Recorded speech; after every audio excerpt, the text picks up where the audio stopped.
Pengerusi, tuan-tuan yang saya hormati, pengerusi dan juga ahli jawatankuasa Masjid Al-Mursyid Gurimpau, barisan para pegawai, tuan-tuan dan perempuan, pimpinan tempatan yang saya hormati sekalian. Alhamdulillah, pertama syukur kita ke hadirat Allah Subhanahu wa taala kerana pada malam ini kita dapat sama-sama berada di dalam forum Bual Bicara Islam sempena program Ihya Al-Mursyid siri yang ketiga bagi tahun 2022.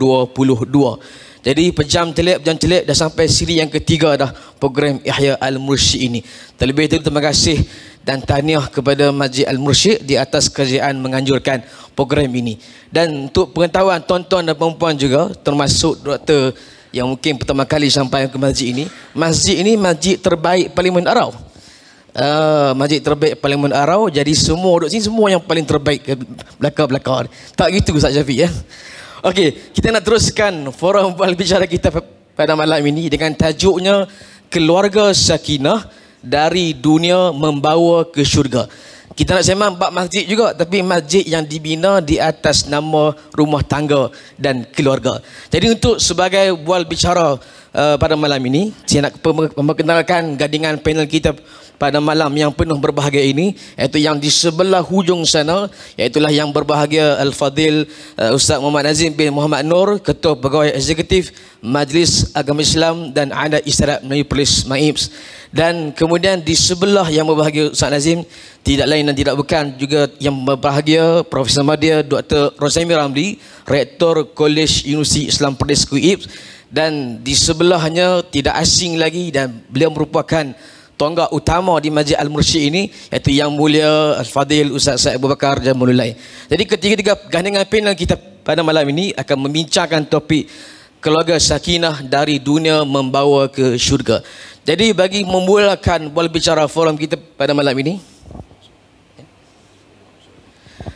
sebelum itu saya nak jemput kepada semua yang masih berada di luar perkarangan masjid untuk masuk ke dalam, kerana alhamdulillah Masjid Al-Mursyid, masjid terbaik ini, ruangnya masih lagi kosong dan boleh memenuhi lagi jemputan yang masih berada di luar sana. Silakan masuk, insya-Allah kita akan langsungkan forum ini.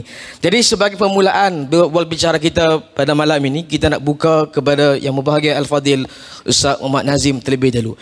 Jadi Ustaz, sempena siri yang ketiga ini, forum bual bicara ini, apa yang boleh kita ambil intipati daripada makna keluarga sakinah ni? Sebab sebagai orang dia faham kalau keluarga Ahmad macam mana, kan, keluarga nama-nama lain macam mana. Jadi mungkin saya boleh kongsikan di awal topik ini apa sebenarnya yang boleh kita maksudkan dengan keluarga sakinah. Silakan. Bismillahirrahmanirrahim. Alhamdulillahirabbil alamin wassalatu wassalamu ala rasulihil amin wa ala alihi wa sahbihi ajma'in. Thumma amma ba'd. Assalamualaikum warahmatullahi wabarakatuh.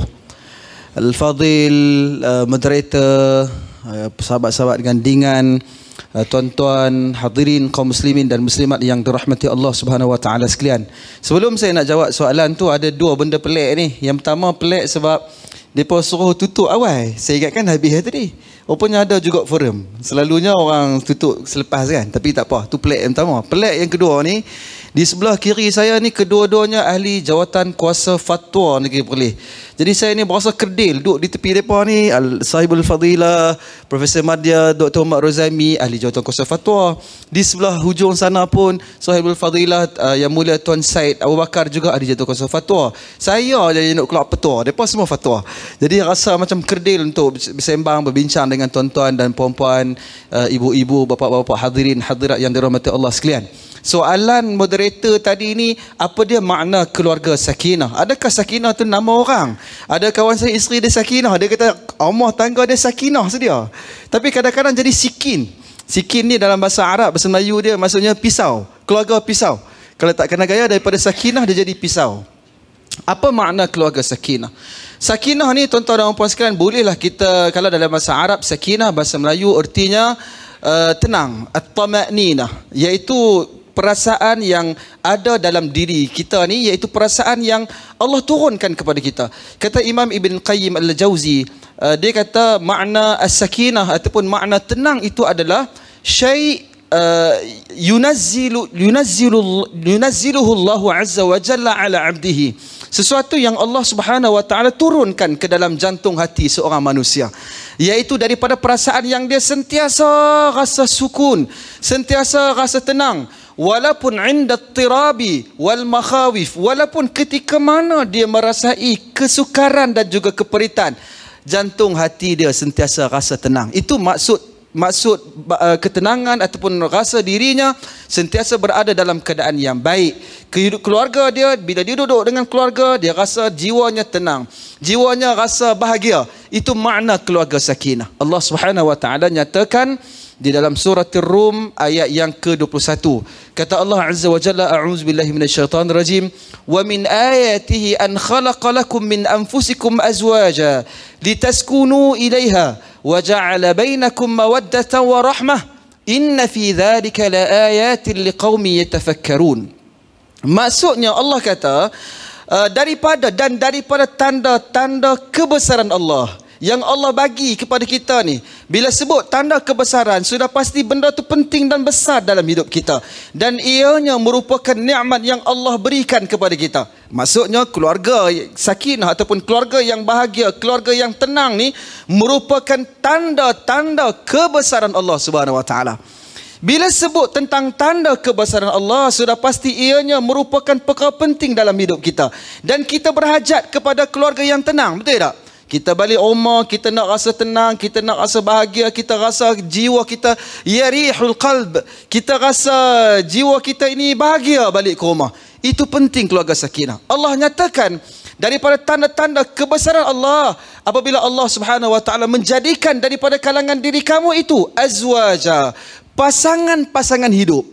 Pasangan hidup tu merupakan tanda kebesaran Allah, bukan tanda kebesaran duit kita, bukan tanda kebesaran perut kita, bukan tanda kebesaran nama kita ataupun gelaran kita, tidak.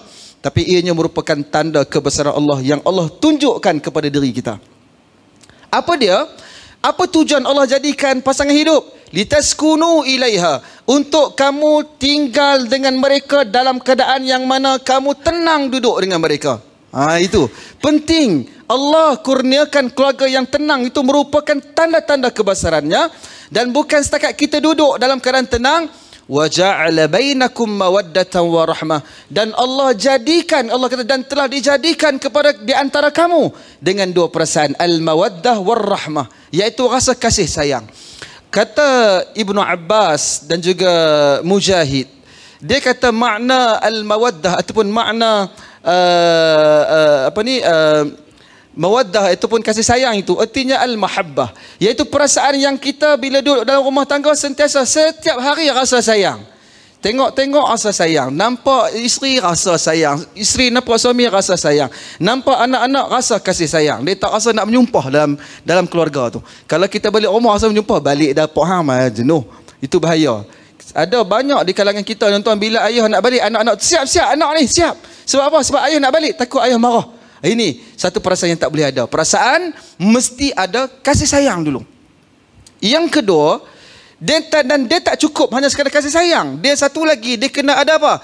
Warahmah, iaitu ada kesian belas. Kata Ibnu Abbas, dia kata yang dinamakan dengan kasih sayang iaitu al-jima', iaitu proses kehidupan suami isteri yang selalu berlaku ni, iaitu proses al-jima' merupakan tanda kasih sayang.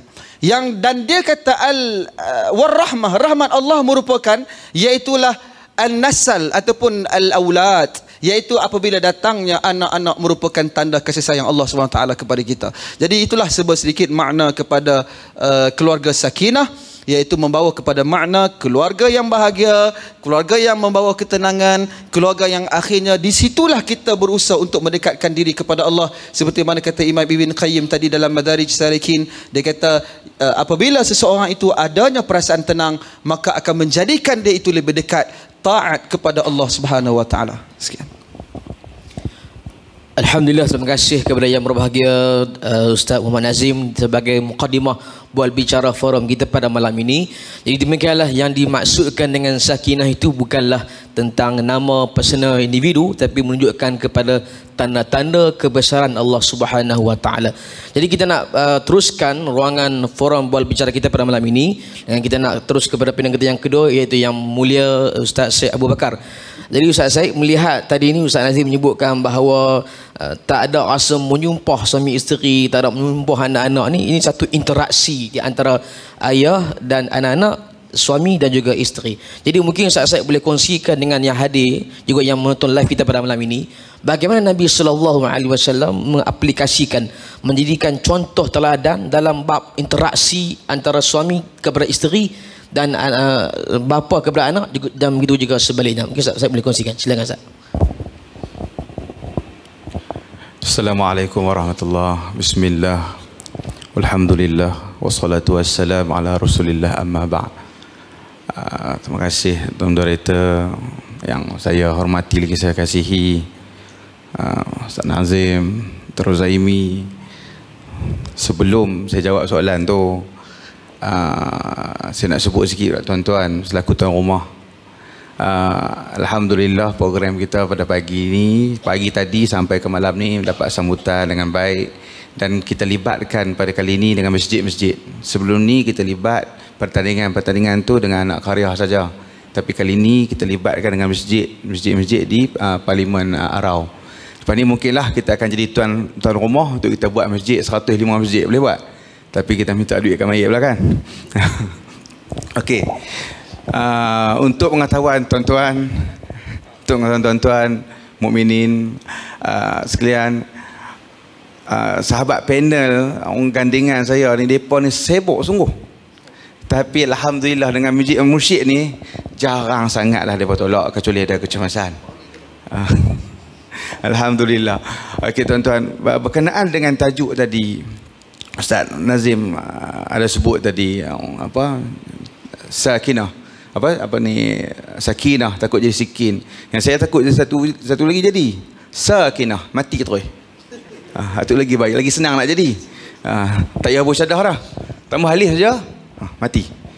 Jadi berkenaan dengan soalan tadi tentang interaksi di antara keluarga. Sebab apa kita buat tajuk keluarga? Rasanya tahun lepas tajuk keluarga juga. Betul? Tajuk keluarga ni sebab kita ni buat suka neka, kita main sini macam family day lah. Family day hari keluarga, peringkat karya. Tapi kita buat nama Arab sikit, bagi nampak Islami. Kan? Walaupun tak Islami mana pun, main apa ni, bowling sabut, bowling bonyok. Tapi tak apalah. Jadi berkenaan dengan tersebut, kita nampak keluarga, bila bincang pasal keluarga ni, mahma yatakallam mutakallim, siapa pun bercakap, dia tak dapat capai beri hak pada tajuk ni dengan sempurna. Sebab apa? Tajuk keluarga ni tajuk yang sangat besar, tajuk yang boleh dicakap pelbagai cabang. Sebab benda tu kita alami tiap-tiap hari. Tuan-tuan hidup, kita kena ada keluarga, ada suami, ada isteri, ada anak, ada ibu, ada ayah. Benda tu kita akan alami. Dan bila kita bercakap dengan diri kita. Bila kita dengar orang bercakap tentang keluarga, kita dengar macam orang tu nak kata kat kita. Memang macam tu. Sebab tu tuan-tuan dan puan, bila berkenaan dengan interaksi ni, contoh-contoh yang Nabi tinggal dekat kita. Bila nak bercakap dengan isteri ni, yang pertama, dia banyak lah kalau nak senarai satu-satu, kita sebut sikit dah. Yang pertama, kita kena bercakap elok-elok. Bagi bahasa kampung, cakap baik-baik. Wa ashiruhunna bil ma'ruf. Gauli dengan ma'ruf. Ma'ruf ni ditafsir bagi kepada dua. Ada yang kata ma'ruf daripada uruf. Maksudnya hak seorang perempuan tu kena bagi adnal uruf, yang paling rendah sekali dari sisi uruf. Maksud dia, kita bila nak menikah, kita tengoklah di sekeliling kita ni, kebiasaan di sekeliling kita ni, hak paling B40 lah kita kata, B40. Hak yang paling kita kata kaih pagi, makan pagi cukup-cukup tu, dia boleh bagi apa kat isteri dia? Kita kena bagi lagu tu kat isteri kita. Kalau kita tak boleh bagi, jangan menikah. Memang jangan gelak, betul puasa tak boleh menikah. Kalau rumah tak boleh sedia, kain pakai pun tak boleh sedia, makan pun tak boleh sedia, nak menikah macam mana? Memang tak boleh menikah. Nabi suruh puasa. Tu satu lagi, bil ma'ruf juga maksud dengan ihsan, maksud dengan kebaikan. Sebab tu tuan-tuan, apabila kita nak bercakap dengan berinteraksi di antara anak kita, suami isteri ni, dia tak boleh pakai bahasa ugutan, tak boleh pakai bahasa candek. Contoh, saya bagi contoh mudah. Bila pergi berjalan, hak ni selalu berlaku ni untuk orang yang umur 45 ke atas. Selalu berlaku. Bila pergi keluar berjalan je, orang perempuan ni dia tak kerja. Dia banyak duduk di rumah. Hak yang tak kerja lah, sebab saya tengok depan saya ni, saya boleh agak lah. Hak kerja tak ramai. Malah nak suruh angkat tangan. Okey, dia tak kerja. Bila sekali-sekala cik abang ajak keluar pergi mana-mana, nak pergi kenduri ke, dia nak singgah pergi tanu, dia nak singgah pergi tani. Betul tak betul? Selalu berlaku konflik kan, krisis rumah tangga dia dalam kereta. Yang suami kan kata apa? Hak yang eloknya, bukan tak mau singgah, kita nak pergi kenduri sekali lewat, kita pergi dulu sekali, kalau dan kita singgah. Agak-agak isteri rasa macam mana? Direct lah tu, dia tak boleh singgah. Dia akan cakap macam tu lah, tapi tak apalah, kurang-kurang dia tak beban. Tapi suami dia cakap macam mana? Ni kau ni macam budak-budak, tiap-tiap kali terbit nak singgah. Apa perasaan seorang isteri? Dah kawan tu jarang keluar. Macam tu lah. Sebab tu Nabi sebut dalam hadis diriwayatkan oleh Tirmizi, Ibn Majah, khairukum li ahli wa ana khairukum li ahli. Sebaik-baik di kalangan kamu adalah baiknya kamu kepada ahli keluarga kamu. Dan aku baik kepada ahli keluarga aku. Maksudnya tuan-tuan, kita ni kadang-kadang ada orang setengah, terutamanya yang ni berlaku kepada orang-orang agama. Saya sebut sikit, ustaz-ustaz. Ustaz ni dengan orang dia baik, dengan isteri dia tampang. Saya boleh kata lah, tuan-tuan tak boleh kata sebab saya orang panggil ustaz. Dia macam ni. Kita dengan orang kita baik, kita belanja makan, nak makan apa, okey jom pergi makan apa semua. Dengan isteri, tengoklah apa ada. Kata kat isteri, tengok apa ada. Apabila orang kawan-kawan telefon je, ni jom kita pergi minum. Isteri nak pergi mana? Dah kerja lagi. Pergi minum, duduk kedai kopi, sembang sampai pukul 11, 11.30, 12 baru balik. Itulah realiti dia.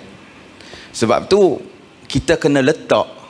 Saya bercakap untuk orang lelaki, tak apa orang perempuan lagi lah, kita tiba.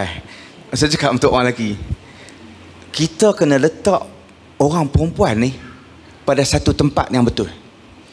Islam telah datang mengangkat wanita. Terbukti agama-agama lain, agama agama India pula, agama Hindi, agama Hindu dulu kalau suami mati, isteri kena bunuh diri. Sebab isteri menjaga kehormatan suami tu. Kalau isteri tu boleh berkahwin dengan orang lain pula, kacau. Kena bunuh diri. Bunuh diri bukan bunuh seorang-seorang minum bedak, pi di tanah lapang tu buat upacara bunuh diri tu. Bakar hidup-hidup. Tapi lah tak ada lah, dia tak buat dah, tapi pernah berlaku. Di dalam Islam, sebelum Islam datang, zaman jahiliah pun macam tu juga. Wa idzal mau'udatu su'ilat bi ayyi dhanbin qutilat. Anak-anak perempuan bertanya, bi ayyi dhanbin qutilat, dengan dosa apa mereka dibunuh? Pada zaman jahiliah, orang perempuan, anak-anak bayi-bayi perempuan ni ditanam hidup-hidup. Direkodkan di dalam Al-Quran, dalam surah Takwir. Islam datang mengangkat martabat wanita. Sebab tu tuan-tuan, nak bercakap dengan isteri, kita kena hormat. Isteri pun memang kena hormat ke suami, tapi suami jangan cakap, kita ni ada veto, kita ada kuasa cerai, kita ada kuasa macam-macam Allah Ta'ala bagi. Tapi satu je, Allah Ta'ala letak makan tempat kedudukan perempuan ni tinggi. Dalam depan saya ni, termasuk ahli panel, tolong jawab kat saya, ada tak surah lelaki? Siapa kata ada, saya bagi 1,000. 1,000 apa tak tahu lagi lah, bukan ada duit sangat lah ni. Tak ada. Ada surah rijal? Tak ada. Surah nisa, tuan-tuan pernah dengar? Pernah dengar? Hazal dalil al-takrim. Jelas. Allah Ta'ala letak satu surah perempuan. Surah nisa. Diletakkan satu martabat yang tinggi, yang perlu dihormati. Kemudian yang kedua, bercakap suami isteri ni kita kena terus terang bila berinteraksi. Dia tak, ni forum ni dia tak macam forum agama sangatlah. Kita macam sembang tentang keluarga, macam itulah. Forum lama keluarga kan. Dia kena betul terang. Nak macam motivasi sikit padahal kita bukan seronok cakap macam ni. Dia kena betul terang. Dalilnya Nabi SAW betul terang dengan isteri dia walaupun isteri dia terasa. Tuan-tuan jangan duk ambil hati lah, kalau masak tak sedap, abang tak sedap. Tu contoh Nabi buat. Tak pasal kita abang lah dalil tu. Nabi buat macam tu. Nabi tak kata bolehlah, sedap lah juga. Dah. Tak sedap ni. Kau sedap. Tapi bahasa bagi cantik. Nabi pernah mengalami krisis rumah tangga yang sangat dahsyat tentang ifk Aisyah radhiyallahu anha. Ketika mana Aisyah difitnah, fitnah Melayu bukan fitnah Arab lagi, jadi penin suami isteri tu, ustazah dengan ustaz tu. Fitnah Melayu ni maksudnya fitnah dia tuduh orang buat benda orang tak buat. Bahasa kita. Aisyah dituduh. Ketika balik daripada satu peperangan, Aisyah lambat. Saya tak mau cerita detail. Aisyah lambat, lepas tu timbullah satu fitnah. Orang kata Aisyah ni bersedudukan dengan seorang sahabat Nabi, Safwan bin Mu'attal. Jadi tersebar di seluruh Madinah tu, kata Aisyah ni bersekedudukan dengan seorang lelaki. Aisyah Ummul Mukminin, isteri Nabi. Tersebar di Madinah. Di kalangan sahabat pun ada yang menakalkan, sebut benda ni. Terus orang berkata bersama, betul ke? Betul ke? Tapi tersembang sampai dekat telinga Nabi. Agak-agak kalau kita lah, jenis mudah lah, jenis baca ni, kita kata Aisyah, tapi memang Aisyah tak buat, kita tahu Aisyah tak buat. Betul kita kata tuan? Tak apa, jangan. Saya percaya kat Aisyah. Betul tak? Kalau isteri kita nama Aisyah lah. Nabi tak kata lagu tu. Nabi kata apa? Ya Aisyah, fa innahu balagani anki kaza wa kaza. Telah datang kepada aku, telah disampaikan kepada aku, telah sampai satu berita kepada aku tentang kamu macam ni. Macam ni tu benda. Tentang berita tu lah, hak fitnah tu.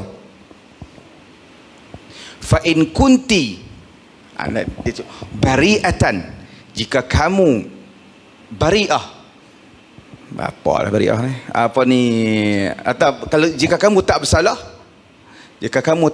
fasayubarri'ukillah, Allah Ta'ala akan, bukan tak bersalah, tabrik ni, barra'ah,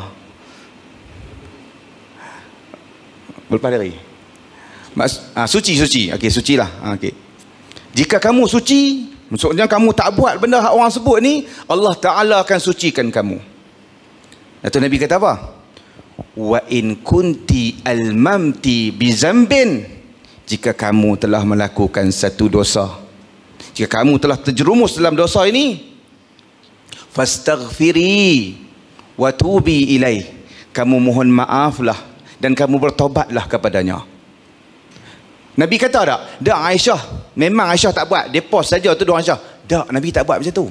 Nabi terus terang sebab apa? Memang di dalam hati Nabi pun tak tahu. Sehingga kan muamalah Nabi ketika tu dengan Aisyah dah berbeza. Tak payah kata Nabi, tuan-tuan, kalau orang bercakap tentang isteri kita, kata isteri kita duduk bersedukan dengan satu orang lain, tersebar satu pauh, pi di market orang sembang, pi dekat Borondin orang sembang, pi kat Simat orang sembang. Betul ya isteri hang, betul ya isteri hang. Agak-agak kita nak balik dan kata mana? Mesti kita akan ganggu, otak kita akan terganggu, mental kita akan terganggu. Tetapi Nabi tak tuduh Aisyah. Nabi terus terang. Nabi terus terang apa yang terbuku dalam hati dia. Sebab tu kita kalau ada apa-apa masalah, kita kena terus terang. Jangan kita sembunyi. Benda ni hanya akan terpendam dan dia akan meletup satu hari nanti. Sembunyi, maksud ni tak puas hati ni, sembunyi. Terus terang.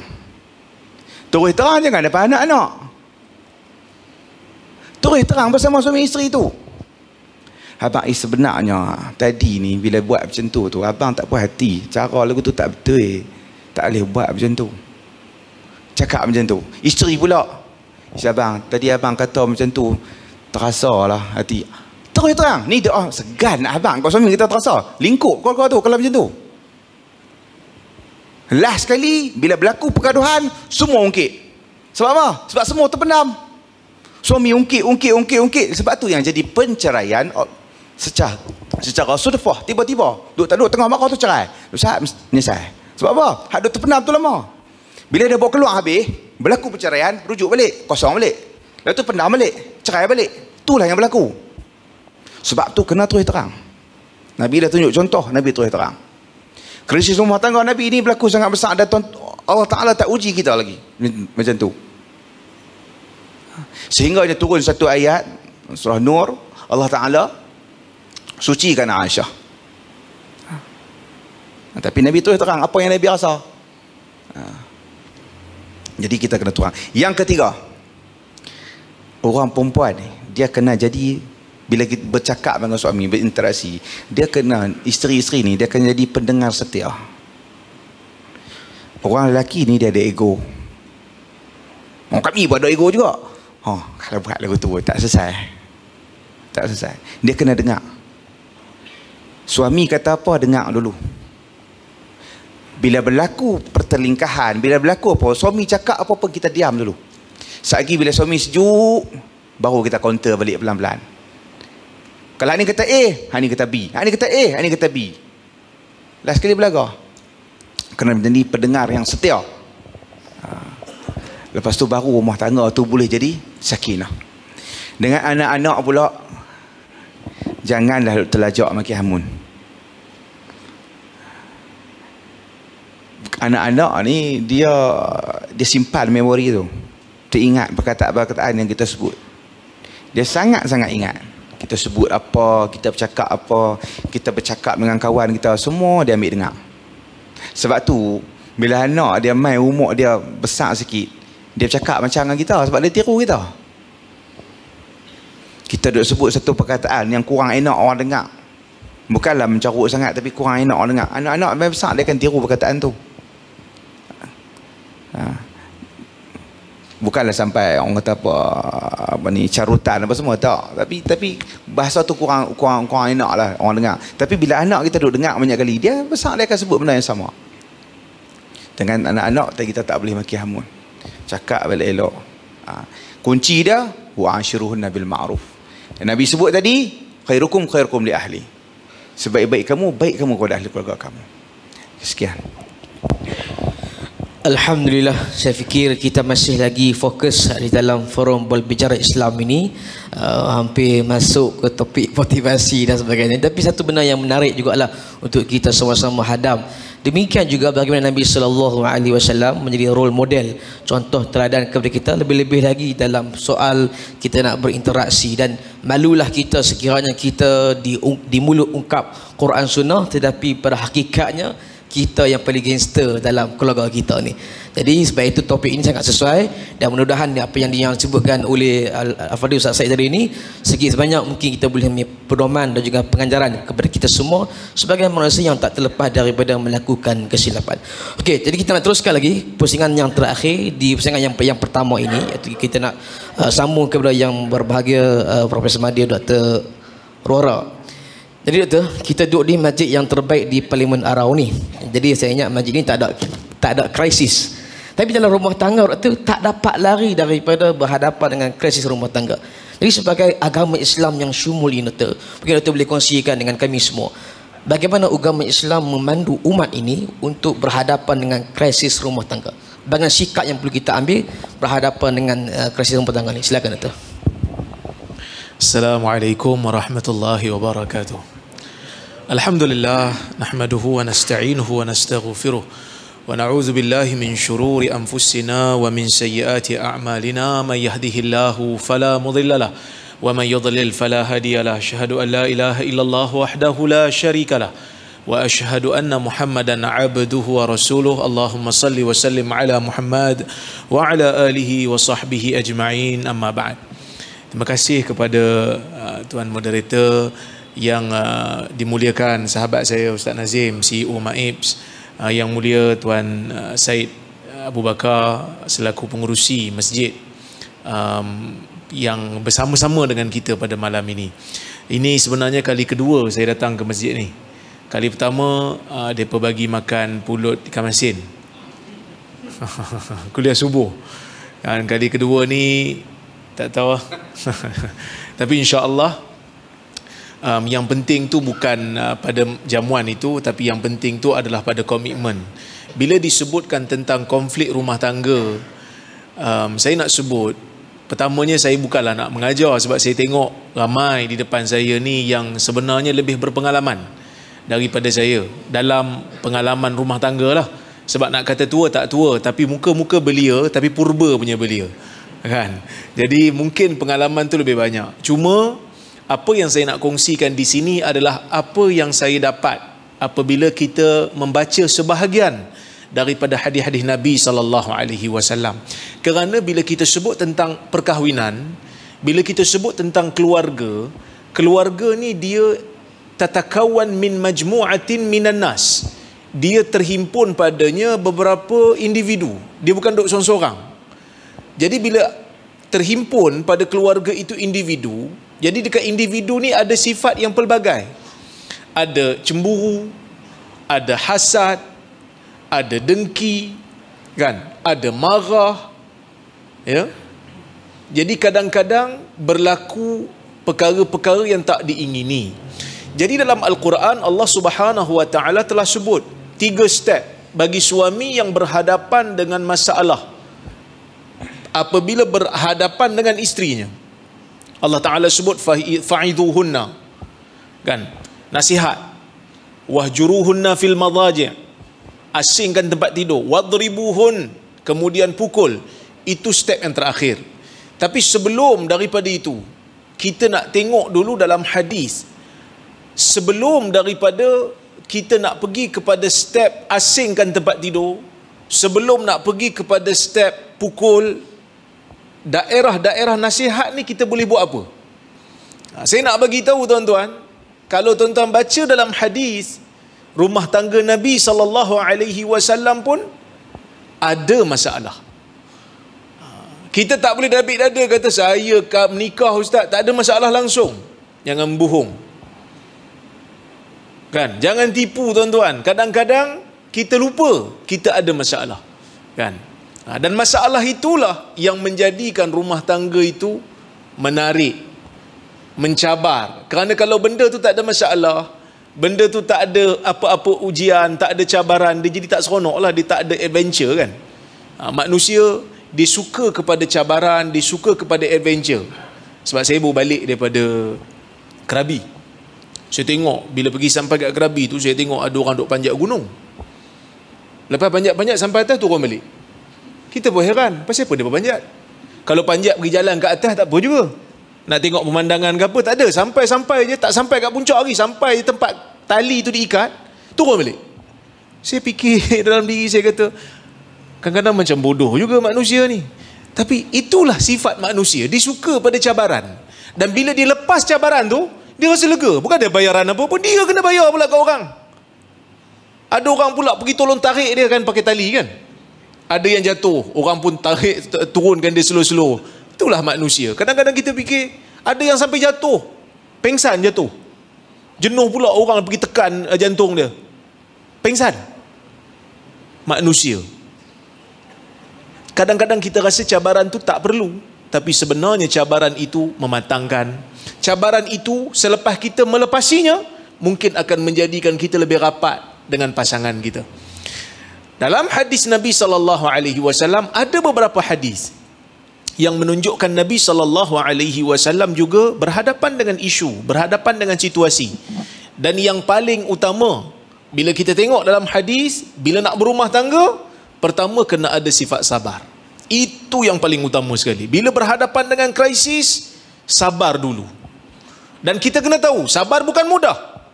Sebab itu dalam hadis Nabi SAW menyebutkan as-sabru dhiya, sabar itu dhiya. Nabi sebut dalam hadis Muslim, Nabi kata as-salatu nur, salat itu cahaya. wasabru dhiya, dan sabar itu cahaya juga. Cuma Nabi bagi tahu salat nur. Nur ni cahaya secara umum. Tapi bila Nabi sebut sabar, sabar itu dhiya. Dhiya ni cahaya yang ada haba. Cahaya yang ada haba. Kenapa sabar tu dipanggil cahaya yang ada haba? Kerana ia memerlukan pengorbanan. Tapi pengorbanan, tahan diri, sabar ni, kalau dapat buat, Allah Subhanahu wa ta'ala akan berikan pahala yang berganda. Innama yuwaffas sabiruna ajrahum bighairi hisab.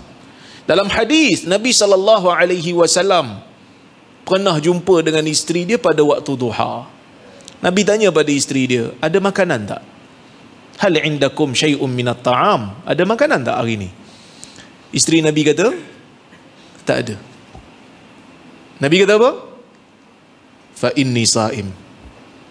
Aku berpuasa. Hadis ni kita boleh faham dengan dua cara. Cara yang pertama, nak tunjuk zuhudnya Nabi dan keluarga Nabi lah. Maksudnya keluarga Nabi itu sendiri sabar. Aisyah kata apa?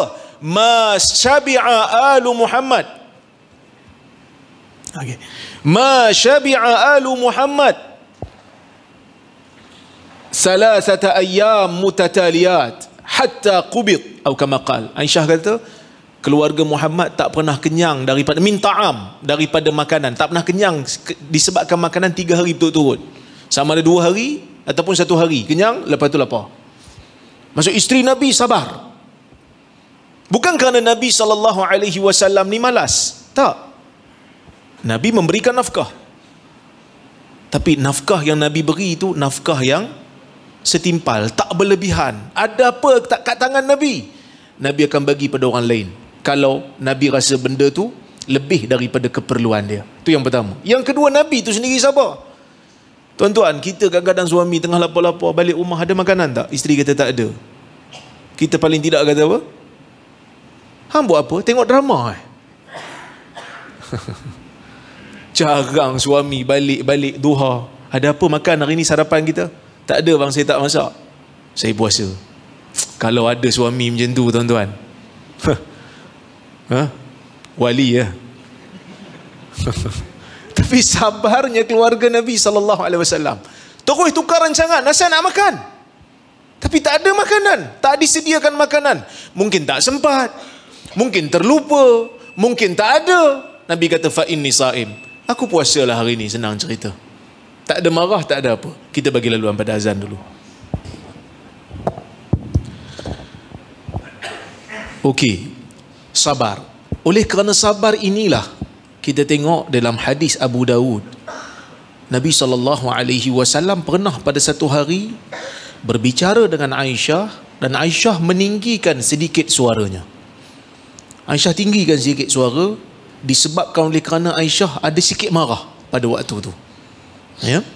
Jadi pada waktu Aisyah meninggikan sedikit suara pada Nabi SAW, Abu Bakar dengar. Abu Bakar dengar Aisyah tinggikan suara. Jadi Abu Bakar pun masuk, dia nak tangkap Aisyah, dia nak pukul Aisyah. Nabi SAW tahan Abu Bakar. Nabi tahan, Nabi tak bagilah pukul. Lepas tu Nabi tanya pada Aisyah, kaifa ra'aitini anqaztuki minar rajul? Macam mana kau tengok aku selamatkan kau daripada lelaki tadi? Tengah ada krisis ni. Maksud tengah berbalah-balah cakap ni kan. Maksud tengah ada perbezaan pandangan. Abu Bakar nak tolong Nabi lah. Sebab Aisyah dah angkat setinggi suara. Bukanlah bermakna Aisyah tu biadab dengan Nabi kerana Nabi tu adalah Nabi, tapi kerana ada sedikit ghirah, kita kata. Ada sedikit rasa cemburu. Rasa cemburu, disebabkan itu Aisyah tinggi sikit suara. Abu Bakar nak pergi, nak pukul Aisyah, tapi Nabi tak bagi. Nabi cuba untuk sabarkan Abu Bakar, dan Nabi SAW pujuk Aisyah, nak bagi tahu Nabi sayangkan dia, selamatkan dia daripada dipukul oleh ayah dia sendiri. Itu yang pertama. Yang kedua, kalau kita tengok dalam hadis-hadis Nabi SAW, Nabi ajar kita untuk memahami tabiat pasangan kita. Dalam hadis Nabi SAW bagi tahu pada lelaki, innal mar'ata khuliqat min dila', sesungguhnya orang perempuan itu dicipta daripada tulang rusuk. Ada yang kata kadhila, seperti tulang rusuk yang bengkok. Kalau kamu cuba untuk luruskan, kamu akan patahkan dia. Istausu bin nisa'i khaira. Nabi SAW nak bagi tahu pada kita, suami-suami ni berurusan dengan orang perempuan yang ada sedikit bengkok pada tabiatnya. Bengkok tu apa dia? Bengkok tu sebahagian ulama mentafsirkan atifah, perasaan dia, emosi dia. Adakah itu bermakna tak baik untuk dia? Itu baik untuk dia, kerana dia jaga anak-anak. Jadi atifah, kasih sayang dia perlu ada, lebih daripada kita. Tapi kadang-kadang kasih sayang yang lebih itu perlu bukan diluruskan, perlu diperbaiki. Tapi jangan ubah tabiat itu, kerana kalau ubah tabiat itu, dia akan jadi manusia yang totally berbeza. Jadi kita kena terima perbezaan di antara lelaki dan perempuan, kan? Perbezaan itu kena ada, baru boleh jadi bapa, baru boleh jadi mak. Anak pun nampak beza, kan? Kalau bapa dengan mak sama je, mak tak pergi sembahyang Jumaat, bapa pun tak pergi, anak pun heran, siapa mak ni, kan? Kadang-kadang mak yang bising-bising, dah azan Jumaat ni awak tak pergi ke? Kejap dah tengok wrestling dulu, kan? Kacau. Jadi perbezaan tabiat itu diperlukan untuk membina sebuah keluarga, membina sebuah keluarga. Jadi kita kena fahami tabiat itu, ya. Dan orang perempuan pun, isteri pun kena faham juga tabiat suami, kan? Suami ni dia ada dia punya, dipanggil haibah dia nak haibah dia tu, dia nakkan sedikit rasa pemimpin dalam keluarga. Jadi sebab itu bila dia bagi cadangan, kadang-kadang cadangan dia tu tak apa bagus. Jangan pangkah time-time tu juga, tunggu dulu, tambah dia cerita depan orang, kan? Jangan pangkah time-time tu, tunggu, bagi hujung-hujung nanti baru cerita. Dan jangan, cara cakap tu pun jangan, ni tak kena, tu tak kena, ni tak kena. Sebab dia adalah pemimpin, kita kena bagi second opinion. Kalau macam ni macam mana? Tadi okey dah, tapi kalau macam ni macam mana? Kita kena jadi konsultan yang baik. Isteri kena jadi konsultan, bukan jadi pengarah. Tak boleh, kan? Dan orang lelaki ni, orang perempuan kena terima juga, dia tak ingat benda yang detail-detail. Benda kecil-kecil ni dia jarang nak ingat. Bukan sebab dia bodoh, dia tak bodoh, tapi dia tak suka nak ingat benda tu. Dia ingat benda yang besar-besar. Sebab tu kadang-kadang pergi kedai kena bagi list barang kat dia. Kita kadang-kadang isteri, takkan 5 barang pun nak tulis. Awak tulis lah, kan saya lupa, kan? Tapi benda besar-besar, insya-Allah dia ingat lah. Benda kecil-kecil ni tolong tulis. Tapi jangan kadang-kadang kata, apalah ayah awak ni, 5 barang kan cerita kat anak. Kadang-kadang ayah dia terasa tercabar, kan? Ayah dia terasa tercabar. Jadi kita kena terima perbezaan tabiat itu. Perbezaan Allah Ta'ala jadikan lelaki ni macam mana, perempuan ni macam mana. Perempuan dia suka ingat benda kecil-kecil, kan? Masuk pasar raya seperti dia telah dilahirkan di situ.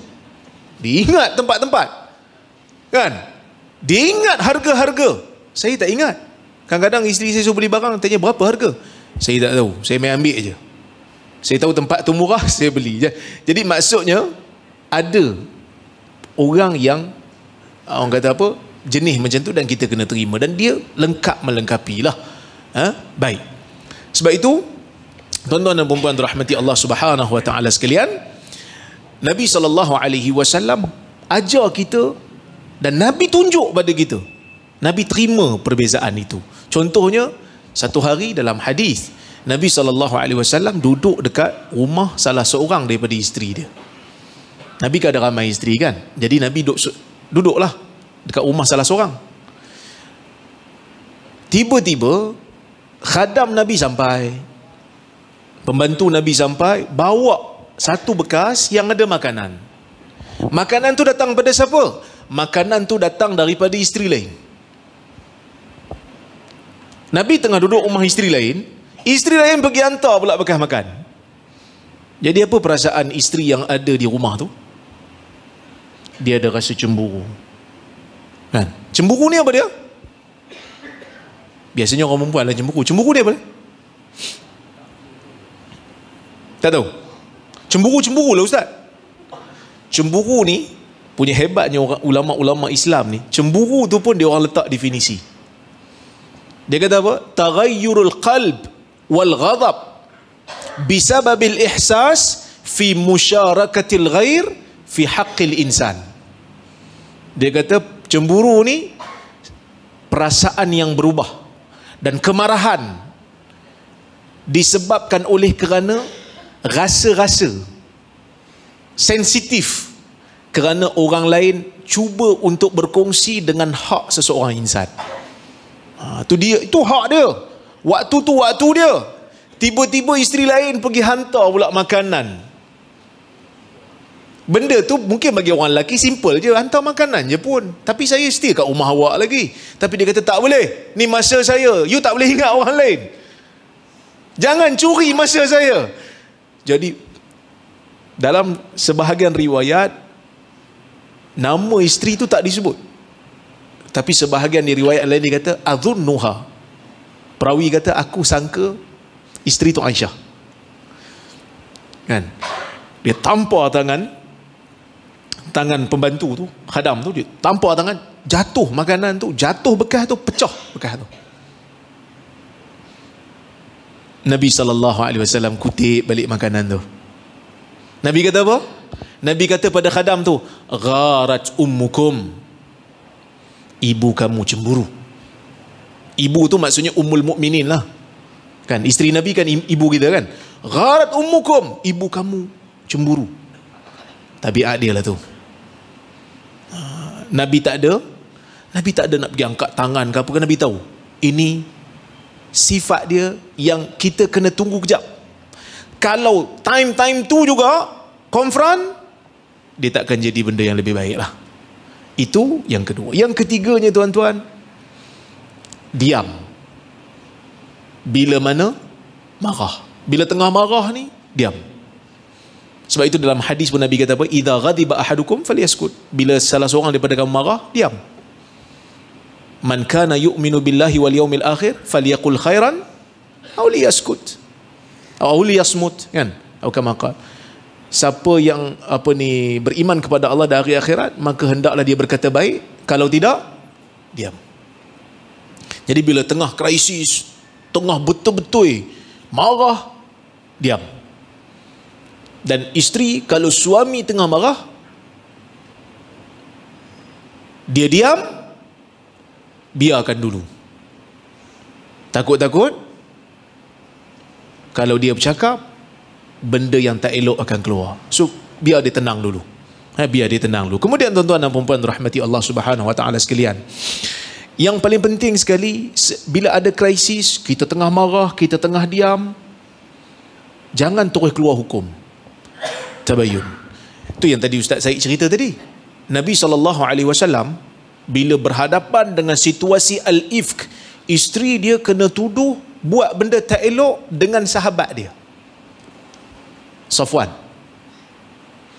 Dan fitnah ini bukan fitnah yang biasa-biasa tau. 3 orang sahabat percaya. 3 orang sahabat percaya. Antaranya Hasan bin Thabit lah. Bukan jalan-jalan orang, Hasan ni penyair Nabi SAW. Percaya. Tapi Nabi tak buat apa-apa tindakan lagi. Nabi tunggu. Sehingga kan sahabat nak bergaduh lah ni. Sa'ad bin Mu'az dia sebut lagi, kan, kalau daripada Aus ya Rasulullah, kami akan ambil tindakan sebab dia Aus. Kalau daripada Khazraj, kau bagi tahu kami nak buat apa, kami akan ambil tindakan. Kan, pada masa tu puak Khazraj adalah pemimpin puak Khazraj. Dia bangkit jugalah. Sampai nak bergaduh, dia bela puak Khazraj. Sampai nak bergaduh, akhirnya Nabi SAW leraikan. Nabi tunggu wahyu. Kerana tabayyun itu adalah benda yang paling utama. Maksudnya siasat. Betul ke tak betul? Takut-takut ni cakap-cakap orang je. Kadang-kadang ada manusia yang tak senang tengok kita senang. Ada juga mata-mata yang hasad. Jadi kita kena siasat betul-betul. Tuan-tuan, kemudian dalam krisis ni pun tak salah untuk kita saling bantu-membantu. Sebenarnya kadang-kadang tak membantu ni sebab kepada krisis. Bantu-membantu. Kadang-kadang ada juga, kan, orang lelaki ni yang terlalu ego. Kadang-kadang sampai nak buat kerja rumah tu jadi macam aib bagi dia. Nak basuh pinggan sebiji pun dia rasa macam aku lelaki.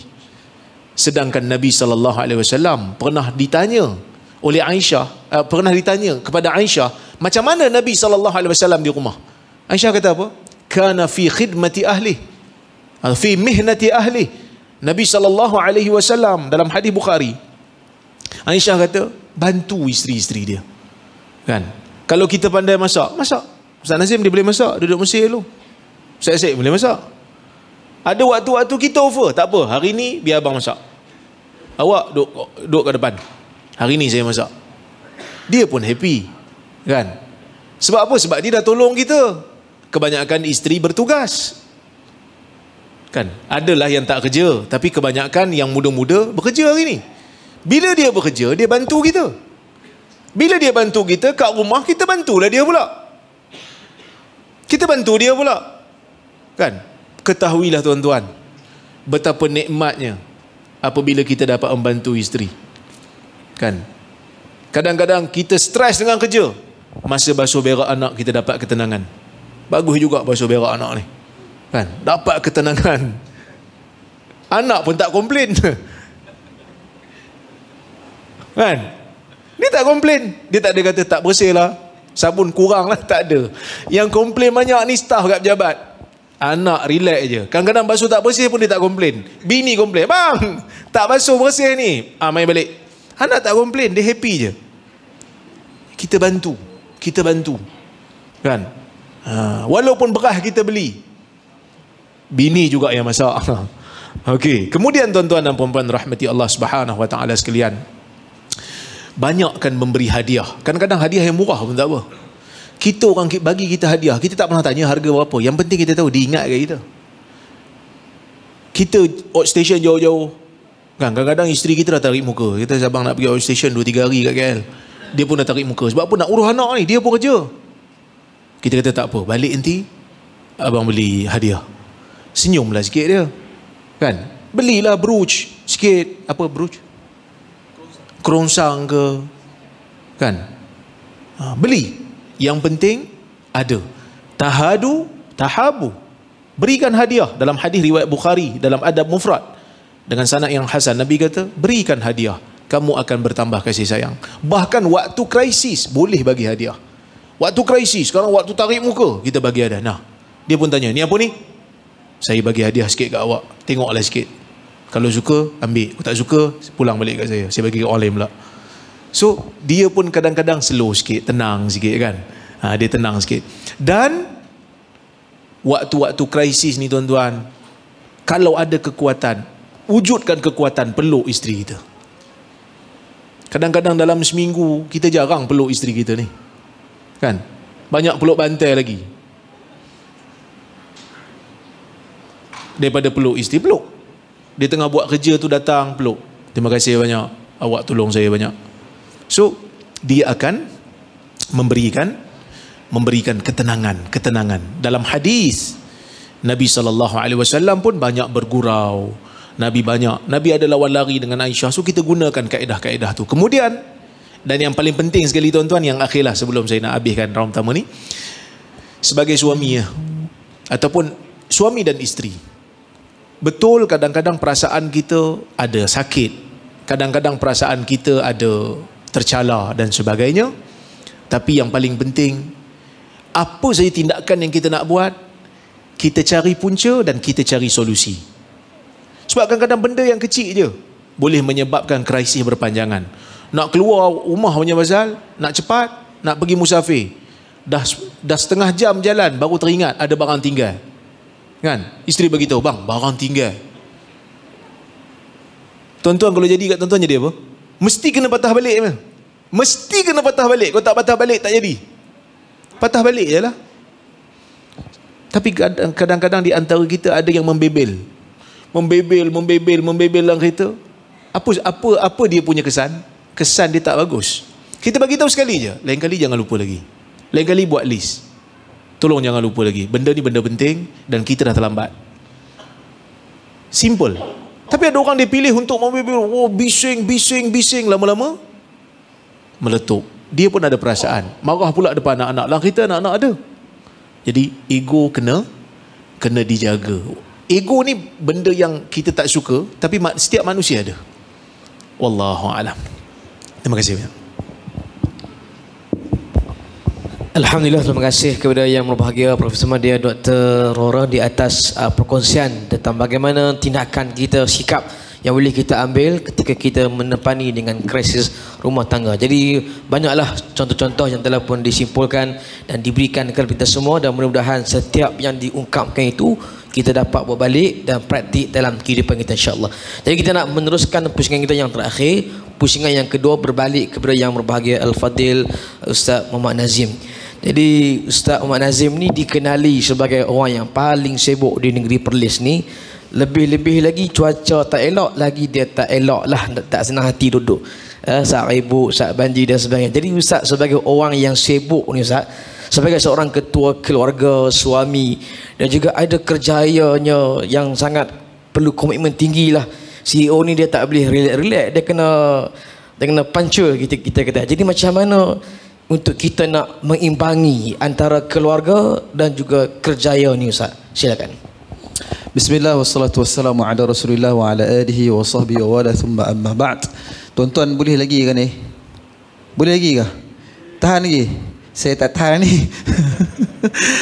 Sebab masing-masing tengah teringat keluarga sakinah kan, jadi tak boleh lama. Jadi insya-Allah tak lebih 2 minit, insya-Allah kita cuba ringkaskan. Saya faham yang di belakang pun saya faham, yang depan pun lagi saya faham. Tambah saya bawa anak saya duk risau dah tu. Tuan-tuan dan puan sekalian, soalan ni susah juga nak jawab sebenarnya, sebab analastu bi khairikum, saya pun taklah bagus, taklah reti sangat, tetapi pada saya penting untuk kita semua melihat bagaimana petunjuk Al-Quran.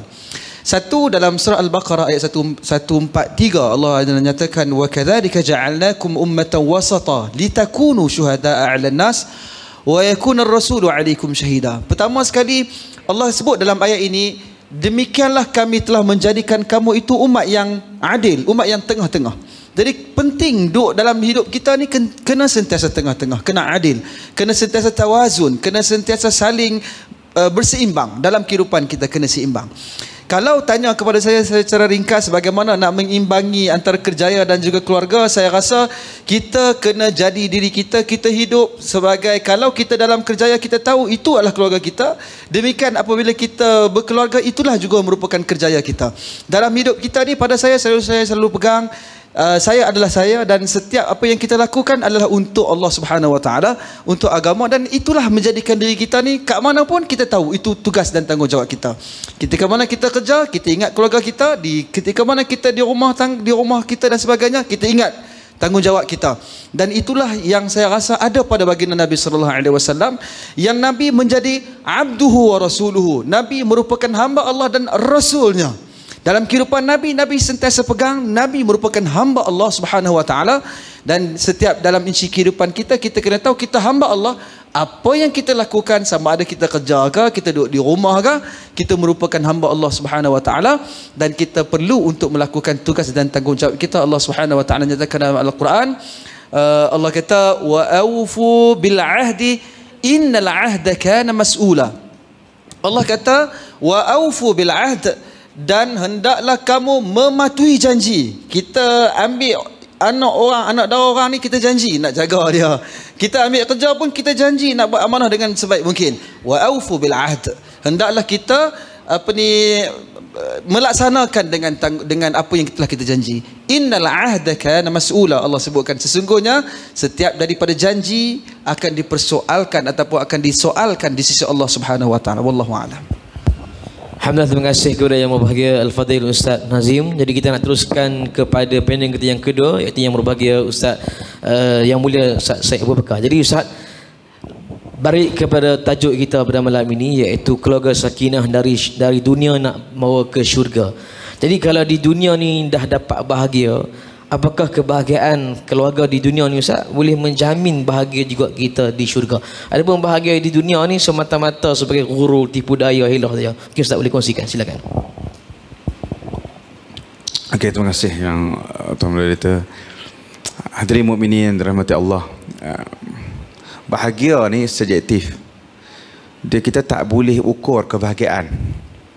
Sebab bila kita bagi contoh yang membumi, orang yang tak ada kenderaan, dia teringin nak ada motor. Dia kata alangkah bahagianya aku kalau ada motor ni, senang nak pergi mana-mana. Bila dia ada motor, dia teringin nak ada kereta. Aku akan betul-betul bahagia kalau ada kereta. Dapat kereta. Dia dah ada berada sikit, dia nak kereta besar pula, nak MPV pula sebab anak dah ramai. Sempit, naik Wira ke Vios ke sempit, anak 6 orang. Teringin nak ada kereta besar sikit, Alza ke apa ke. Dia dapat kereta besar, dia teringin benda lain pula. Manusia tidak akan pernah cukup perasaan jika kita tidak kawal. Manusia di dunia ni dia tak akan cukup. Itu permainan saya sebut tadi ni, permainan B40. Permainan bukan T20, yang atas lagi daripada tu, yang pakai Rolls Royce teringin nak ada jet peribadi. Yang ada jet peribadi, dia kata alangkah bahagia kalau aku ada memiliki beberapa pulau. Tak habis tuan-tuan. Kita dah tengok ni nak tukar kereta, main kereta ni ada rumah ni nak perbesar, renovate rumah belakang nak buat dapur sikit. Depa duk kira nak beli pulau. Betul. Bahagia ni sebab tu kebahagiaan di dunia kalau boleh bawa ke akhirat tak adil. Tapi subjektif. Kalau orang tengok kebahagiaan di dunia ni, maksud dia bangun pagi, dia baca surat khabar, dia tengok Netflix, dia boleh buat apa dia suka, dia tak payah kerja. Kalau itu yang dimaksudkan kebahagiaan, makanan sudah cukup, dia tak payah kerja, dunia ni tidak adil. Kalau boleh bawa pergi akhirat benda tu. Sebab tu Fir'aun dapat segala nikmat Allah Ta'ala bagi dia. Faqala ana rabbukumul a'la, sampai mengaku Tuhan, akulah Tuhan yang paling tinggi. Tapi penghujungnya jadi macam mana? Sebab tu dalam doa kita kena sebut Rabbana atina fid dunya hasanah wa fil akhirati hasanah. Nak minta baik di dunia, nak minta baik di akhirat. Kerana kebaikan di dunia tidak menjamin kebaikan di akhirat. Saya sudah menjawab soalan. Sekian Ustaz. Alhamdulillah, terima kasih kepada Yang Maha Bahagia Yang Mulia Ustaz Syed di atas perkongsian yang memberikan kita peringatan bahawa bagaimana kebahagiaan itu dibina lah. Kalau bahagia itu dibina menurut syariat Islam, maka tenanglah kita juga di dunia dan juga di akhirat. Jadi kita dah pun berada di pusingan yang terakhir dan berada di slot yang terakhir. Jadi kita nak pergi kepada yang berbahagia Profesor Mandir Dr. Rozaimi Ramli. Dr. sebagai penutup ataupun rumusan kesimpulan yang boleh kita lakukan pada malam ini. Di awal pagi ini kita ada explore seperti dengan azan, kita ada kunti rambut percuma, semua ini, dan malam ini kita bawa topik keluarga sakinah dari syurga, dari dunia membawa ke syurga. Jadi mungkin sedikit kesimpulan di atas apa yang kita boleh ambil sebagai panduan kita bersama. Silakan Ustaz. Okey, sebagai akhirnya saya nak sebut pertamanya tahniah pada masjid yang menganjurkan majlis umpama ini, dan forum yang kita adakan ini lebih kepada kita sama-sama untuk muhasabah diri. Kita tengok balik diri kita sebagai ketua keluarga, sebagai isteri, sebagai anak-anak, bagi yang kecil-kecil yang ada kat sini. Kita tengok balik, kita muhasabah balik. Perkahwinan merupakan ibadah kerana ia adalah sunnah. Jadi jangan jadikan perkahwinan itu sebagai medan untuk kita mengutip dosa pula. Sedangkan perkahwinan itu disyariatkan untuk mawaddatan warahmah, seperti mana ayat yang Ustaz Nazim baca tadi, kasih sayang dan juga rahmat. Dan pastikan ibu dan bapa ambil semula tanggungjawab untuk mendidik anak-anak, tarbiyah wa ta'lim. Kerana kadang-kadang bila wujudnya sekolah ni, bila wujudnya sekolah agama dan sebagainya, kadang-kadang mak ayah ni dia betul-betul subkon terus. Dia tak ambil tahu dah pasal nak mendidik anak-anak ni. Kadang-kadang anak dia tahu lebih pada bapak dia. Hang mengaji apa kat sekolah tadi? Ajak ayah sikit. Contohlah kan. Sedangkan tanggungjawab mak dan ayah tu masih ada. Kerana Nabi SAW sebut dalam hadis. Nabi sebut dalam hadis. Ma min mauludin illa wa yuladu ala al-fitrah fa abawahu yuhawidani au yumajjisani au yunassirani. Kan Nabi sebut dalam hadis. Nabi kata, atau kama qala, Nabi kata, tidak ada bayi yang lahir melainkan dia lahir di atas fitrah. Ibu bapa yang mencorakkan. Ada ibu bapa yang menjadikan anak dia Yahudi, ada ibu bapa menjadikan anak dia Nasrani, ada ibu bapa yang menjadikan anak dia Majusi. Maksudnya nak bagi tahu, didikan kepada anak tanggungjawab. Tapi Nabi tak sebut Islam lah kerana fitrah. Fitrah itu telah ada. Fitrah itu harus dicongkir oleh mak ayah. Sebab itu Nabi sebut dalam hadis, murru auladakum bis salah wa hum abna'u sab'i sinin wadribuhum 'alaiha wa hum abna'u 10 sinin. Atau kama qala dalam hadis Abu Daud, Nabi kata, ajar anak kamu salat umur 7 tahun. Pukul anak kamu tak salat bila umur dia 10 tahun. Kan? Jadi kita ibu ayah jangan hanya subkon sahaja, jangan hanya abaikan dan terus anggap settle bila aku hantar ke sekolah. Lebih malang lagi, bila anak dah tak boleh buat apa-apa, hantar pergi sekolah agama, hantar pergi sekolah pondok. Lama-lama pondok jadi tempat gangster. Lama-lama pondok jadi tempat perhimpunan orang-orang jahat. Kita tak mau. Kita mau hantar mengaji agama setelah dia bersedia. Ibnu Umar mengaji dengan Nabi SAW, tapi dia tetap dididik oleh Umar. Kan? Jadi Ibnu Umar tu jadi hebat kerana Umar tu pun hebat dan kerana dia berdamping dengan manusia hebat yang bernama Nabi Muhammad sallallahu alaihi wasallam. Jadi kita kembalikan fungsi. Saya nasihati diri saya dan juga kita semua muhasabah diri balik, kembalikan fungsi keluarga yang ada di dalamnya sakinah, yang ada di dalamnya mawaddah, yang ada di dalamnya rahmah, yang ada di dalamnya tarbiyah, yang ada di dalamnya ta'lim, tarbiyah, didikan dan juga pengajaran, insya-Allah. Jadi tuan-tuan, sekadar itu dulu, insya-Allah kita jumpa lagi di lain masa. Aku qauli hadza wa astaghfirullahal azim li wa lakum. Wassalamualaikum warahmatullahi wabarakatuh. Waalaikumsalam warahmatullahi wabarakatuh. Alhamdulillah kita telah pun berada di akhir Bola Bicara forum kita pada malam ini. Jadi saya mengucapkan terima kasih banyak kepada ketiga-tiga panelis kita yang ada pada malam ini. Juga jutaan terima kasih kepada tuan-tuan dan puan-puan yang dari awal hingga ke saat ini masih kekal setia menyokong program-program yang dilakukan oleh pihak Masjid Al-Mursyid ini. Juga terima kasih juga yang menyaksikan kami di live Suara Sunnah dan juga Pro Media Tajdid. Juga terima kasih semua pihak yang terlibat secara langsung maupun tidak langsung bagi menjayakan program Ihya Al-Mursyid siri yang ketiga untuk tahun 2022. InsyaAllah kalau panjang umur dan usia, kita bertemu lagi dalam program Ihya Al-Mursyid siri yang keempat untuk tahun 2023. InsyaAllah tahniah kepada Masjid Al-Mursyid Guring Pauh, masjid terbaik Parlimen Arau, dan mudah-mudahan terbaik ini juga membawa keberkatan untuk semua warga Qadah insya-Allah. Sekian aku liqali hadza wa astaghfirullahalazim li wa lakum. Wassalamualaikum warahmatullahi wabarakatuh.